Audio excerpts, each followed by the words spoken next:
Have you ever looked at your baby's toy box and wondered if you're doing enough? The toys you choose have a huge influence on their development. But what if I told you that some of those sweet, classic baby toys might actually be doing more harm than good? If your little one is over 6 months old, a massive developmental shift is happening right now. And if their toy box doesn't change with them, their progress could stall.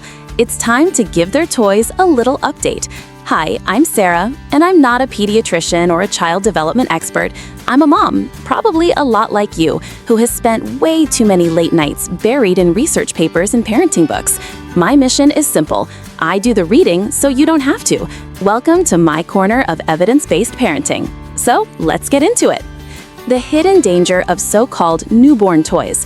Before about 6 months, babies use what's called a palmar grasp or a whole hand grasp. They essentially rake things in and clench their entire fist around an object. That's why most newborn toys are soft, bulky, and have thick handles. They're easy to grab. But here's the problem. Around 6 to 9 months, they need to start transitioning. They need to learn to use their thumbs and individual fingers to pick up and manipulate objects. This is a crucial window for developing fine motor skills. If your baby keeps playing only with those big, bulky toys, they will keep using their whole hand. It's like trying to learn how to type while wearing mittens. You can get the job done, but you're not developing the finger dexterity you actually need. Continuing with oversized toys can delay the development of those crucial fine motor skills they'll need later for everything from feeding themselves to holding a crayon. So what does this actually look like? What are the practical, easy swaps you can make today? Let's start with your first 2 missions. First, let's talk about rattles. I want you to ditch those adorable, thick-handled, soft rattles. You know the ones, where their little hand just clenches around the whole thing. Instead, I want you to switch to something with a very thin handle, like a baby maraca or a simple plastic rattle. When the handle is thin, they can't just swallow it with their palm. They are forced to get their thumb involved, to wrap their fingers around it with more precision. That single change forces their fingers to start working independently. That's the upgrade. Second upgrade, books. It's time to swap out those soft fabric books for sturdy board books. Fabric books are great for newborns, but now the goal is different. The thick, rigid pages of a board book are the perfect challenge for their little fingers to practice gripping, separating, and eventually turning. It's a tiny workout for their hands.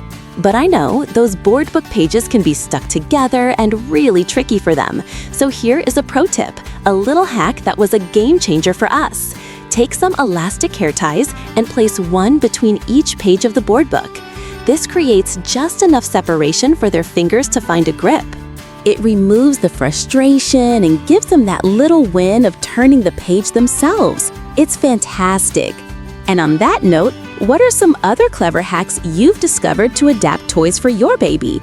Share them in the comments below. Let's help each other out. Now, that little hack is great, but it gets better.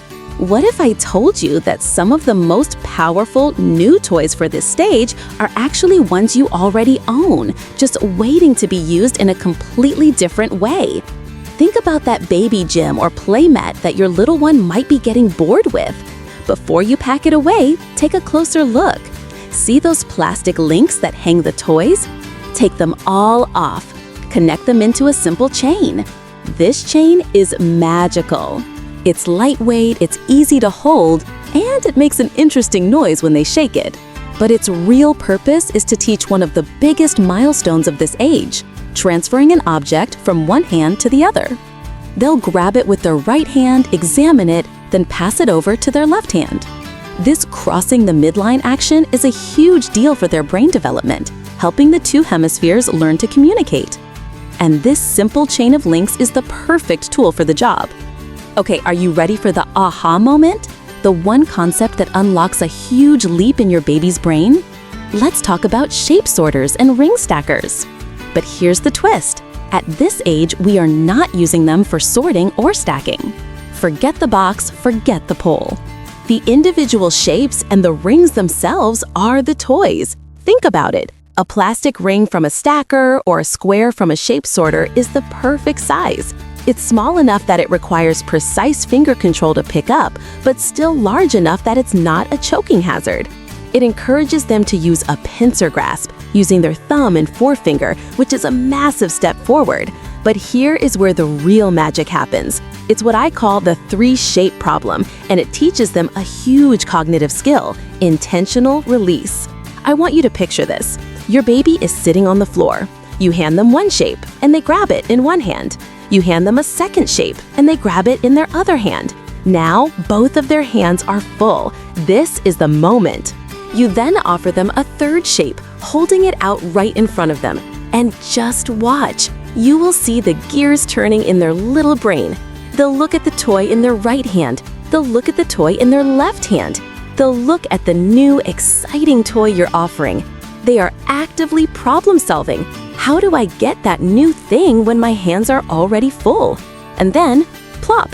They will deliberately, intentionally open their fingers and drop one of the toys to free up a hand. That is not an accident. That is not a reflex. That is a conscious executive decision. It's the moment they learn they have control, that they can let go of something to gain something else. It's a monumental leap in their understanding of cause and effect. And speaking of things your baby is constantly trying to get a hold of and put in their mouth, let's talk about the one thing every single parent struggles with: teething. I know, the crying, the drool, the constant discomfort. Teething is just the worst. But the perfect toy for this phase can also be a perfect toy for building fine motor skills. You just need to choose the right one. You're looking for teethers that have round or thin cylindrical parts that are easy to hold. For example, the classic Sophie the giraffe. Why is it so popular? Yes, it's cute, but functionally, her long, thin legs are incredibly easy for a baby of this age to grasp and maneuver to exactly the right spot on their sore gums. Another fantastic option is a simple set of silicone teething rings. The ring shape is perfect for them to grip, to shake, and to practice passing from hand to hand, all while that soft, textured silicone soothes their gums. It's a perfect 2-for-1 toy that solves a major pain point while still supporting their development. So, we've covered a lot. There's just one final toy category I want to mention for this stage: cause and effect toys. This could be something like the activity panel on a baby push walker, with all its little buttons, spinners, and flaps.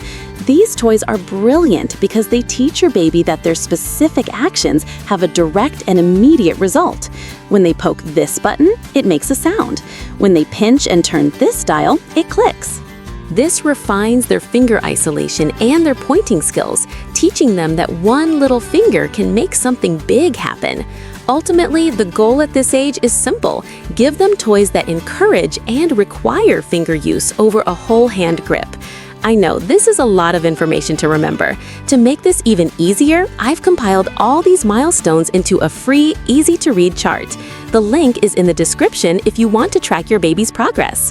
If this was helpful, please give this video a thumbs up and make sure you subscribe so you don't miss what's coming next.